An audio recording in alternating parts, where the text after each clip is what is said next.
শুভ সকাল। আজ 25শে ডিসেম্বর, বৃহস্পতিবার, 9 পৌষ 1432 বাংলা।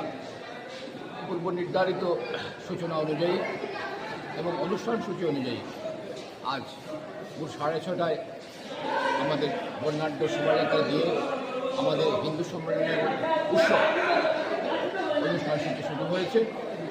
এতে বিভিন্ন প্রান্ত থেকে আমাদের Lakshmicharan road, Lakshmibazar road, Sheyabari, Lakshmibazar link road, settlement link road থেকে অগণিত সনাতনী হিন্দু মানুষ আজকের এই শোভাযাত্রায়